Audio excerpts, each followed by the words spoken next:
Samson, the strongest man to ever walk the earth, reduced to a blind slave, humiliated and defeated. Once feared by his enemies, he is now a toy in the hands of his captors, the Philistines. But how did he end up here? This is the story of the fall of a hero, a tale of temptation, pride, and ultimately, redemption. There was once a man whose strength was legendary, capable of defeating entire armies with his bare hands. But now, that very strength had abandoned him, leaving only a man chained, blind, and humiliated, at the mercy of his enemies. Thus ended Samson, the invincible hero turned slave. But his story doesn't begin here. It is a story of greatness and tragedy, of epic feats and devastating mistakes. Before it all began, there was a divine promise. An angel appeared to Samson's mother, a woman who had never been able to have children. The message was clear. She would give birth to a son who would be consecrated to God, a Nazirite from the womb, destined to deliver his people from oppression. The promise was both a gift and a burden. This child, Samson, would not live a common life. He was set apart, dedicated to a greater purpose. Being a Nazirite meant being specially consecrated to God. Those who took this vow made 3 sacred promises: never to cut their hair, to abstain from drinking wine or any product derived from grapes, and to avoid contact with dead bodies or anything impure. These obligations were not mere restrictions. They were symbols of purity, dedication, and connection to a divine purpose. For Samson, these rules not only defined his identity but were also the source of his extraordinary strength. Samson grew up as a force of nature, destined to be the savior of his people. From a young age, it was clear that he was special, not only because of his physical strength, but because he seemed to be guided by a higher power. The Philistines dominated the land of Israel with overwhelming force. They were powerful, known for their superior technology and iron weapons, which outmatched the Israelites' bronze tools. For years, they oppressed the Israelite people, Samson's people, imposing their rule through violence and intimidation. In this context, Samson became the hope of a people who desperately needed a leader. The first display of Samson's power occurred when, on his way to Timnah, he was attacked by a lion. With no weapon, he fought the beast and killed it with his bare hands, tearing its jaws as if it were a young goat. This act, though witnessed by no one, showed that Samson possessed superhuman strength. Years later, when he passed by the same place, he found a swarm of bees and honey in the lion's carcass. Samson took the honey and ate it, a symbolic reward for a victor who had conquered nature itself. But his action also implied a violation of the Nazirite vow, as touching a corpse was considered impure. Samson was not just a physical warrior, he also had a strategic mind, though his fighting style was direct and brutal. This was clearly seen in his constant conflict with the Philistines.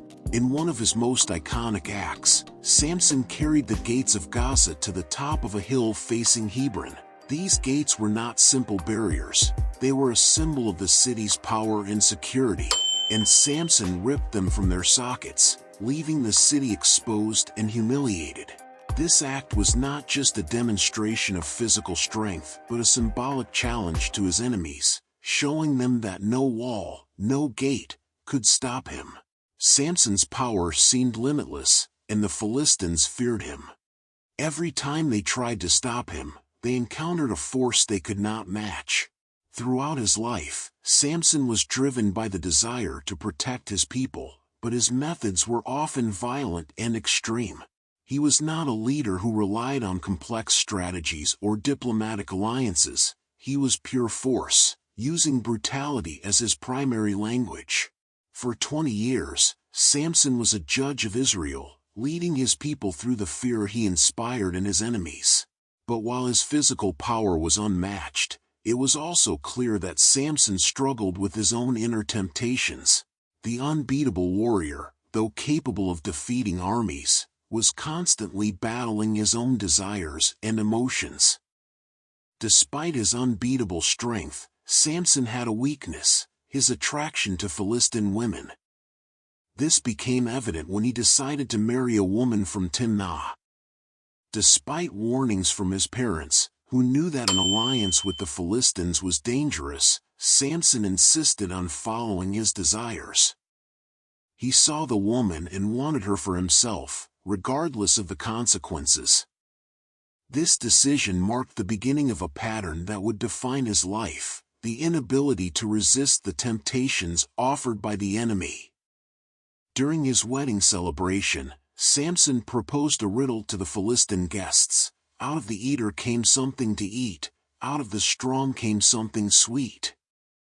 The riddle was a reflection of his encounter with the lion, but the Philistines couldn't solve it. Desperate, they threatened Samson's wife to get the answer. Fearing for her life and that of her family, she betrayed Samson by revealing the riddle's secret. When the Philistines approached him with the correct answer, Samson realized he had been deceived by the person he trusted most.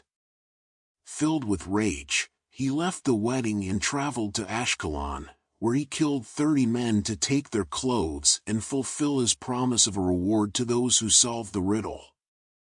This betrayal deeply wounded Samson, but it would not be the last time love would lead him down a dangerous path. Later, he returned to Timnah to seek his wife, only to discover that she had been given in marriage to another man. Her father, believing that Samson had rejected her, tried to appease him by offering his younger daughter instead. But Samson, filled with fury, decided to take revenge on the Philistines in a devastating way. He captured 300 foxes, tied flaming torches to their tails, and released them into the Philistine fields, vineyards, and olive groves, causing massive destruction. The land burned completely, ruining the crops and plunging the Philistines into chaos. In retaliation, the Philistines killed Samson's wife and her father. This personal loss led Samson into an even deeper spiral of revenge. He attacked the Philistines with a ferocity he had never shown before, retreating afterward to the rock of Etam. The Philistines responded by gathering an army to capture him, forcing the men of Judah to hand over their own champion. Although Samson allowed himself to be bound, the fury of betrayal and the desire for revenge had not diminished. When the Philistines approached, he broke his bonds and charged at them, once again leaving a trail of destruction with the jawbone of a donkey as his only weapon. But the true betrayal that would define Samson's fall came later, in the form of a woman named Delilah. Delilah was beautiful and seductive, and Samson fell in love with her, unaware that she would be the instrument of his downfall. The Philistine rulers saw in her the perfect opportunity to defeat the invincible Samson. They offered her a large sum of money to discover the secret of his strength. Delilah agreed, and began to pressure Samson to reveal the source of his power. Day after day, night after night, she seduced and interrogated him, using his love against him. 3 times Samson gave her false answers, and 3 times Delilah tried to hand him over, but he always managed to escape. Finally, tired and exhausted from the constant pressure, Samson revealed his secret. He told Delilah that his strength came from his hair, which had never been cut due to his vow as a Nazirite. That very night, while he slept, Delilah cut off the 7 braids of his hair and handed him over to the Philistines. When Samson woke up, everything had changed. He tried to rise, believing that, as before, he would break the ropes and fight his enemies. But this time, he felt weak and defenseless. For the first time in his life, the warrior who had been unbeatable was completely vulnerable. The Philistines, who had feared him for so long, pounced on him like ravenous beasts. They captured him, and in an act of extreme cruelty, gouged out his eyes. The strength that had been his greatest gift had vanished, and now he was blind, unable to see the light of day for the rest of his life. Samson was taken to Gaza, one of the Philistines' main cities, where he was chained and humiliated. The Philistines had not only defeated the strongest man in Israel, they had destroyed their symbol of hope. Now, Samson was little more than a prisoner, condemned to grind grain in the prison, a task reserved for slaves.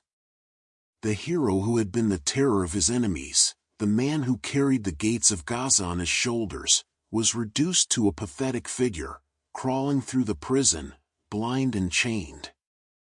This was the Philistines' ultimate revenge, not just to destroy his body, but also his spirit.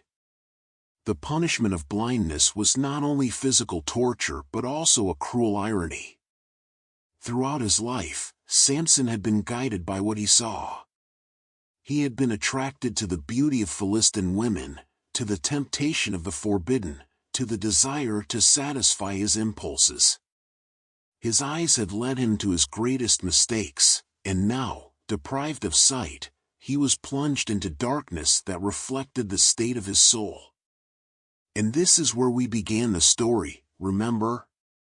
Samson, the strongest man to ever walk the earth, reduced to a blind slave, humiliated and defeated.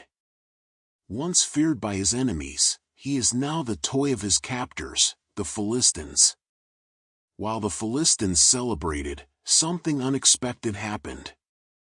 Samson's hair, the symbol of his Nazirite vow, began to grow back. Chained and blind, Samson found comfort in the remnants of his faith, and in his desperation, he began to pray. He remembered who he had been before allowing himself to be seduced by temptations, and he began to seek the strength he once had, not in his muscles, but in his connection to God. His hair grew slowly, and with it, a hope that Samson had not felt in a long time. Meanwhile, the Philistines planned their final revenge. In Gaza, they organized a grand festival to celebrate their victory over Samson, honoring their god Dagon for delivering the enemy who had tormented them so much. They wanted to show everyone that Israel's hero had been defeated, and they brought Samson to the temple to be the entertainment for the crowd. They made him walk between the columns of the great building, laughing and mocking him. To them, Samson was no longer a threat, he was a trophy, proof that they could defeat even the strongest. But Samson, in his weakened state, still had one last wish. With a heart full of remorse and despair, he asked the young boy guiding him to lead him to the central pillars supporting the temple. There, leaning against the columns, Samson uttered one final prayer: "Lord, sovereign God, please remember me. Give me strength just once more, so that I can take vengeance on the Philistines for my eyes." In that moment, Samson found the strength he had lost. With one last effort, he pushed the pillars with all his might, breaking the structure that held up the temple. The building began to sway, and within seconds, the entire place collapsed. Thousands of Philistines died that day, including all the leaders who had gathered to celebrate. Samson, who had fallen so low, managed one final act of redemption by sacrificing his own life to destroy his enemies. In his death, he regained the strength and glory he had lost. The fall of Samson was as tragic as it was inevitable. He had been a man of unmatched strength, but his true enemy was not the Philistine armies but his own weaknesses. He yielded to temptations, and that led to his ruin. But even in his fall, Samson found a way to fulfill his destiny. His story is a reminder that true strength does not reside only in muscles, but in the ability to find redemption, even when everything seems lost.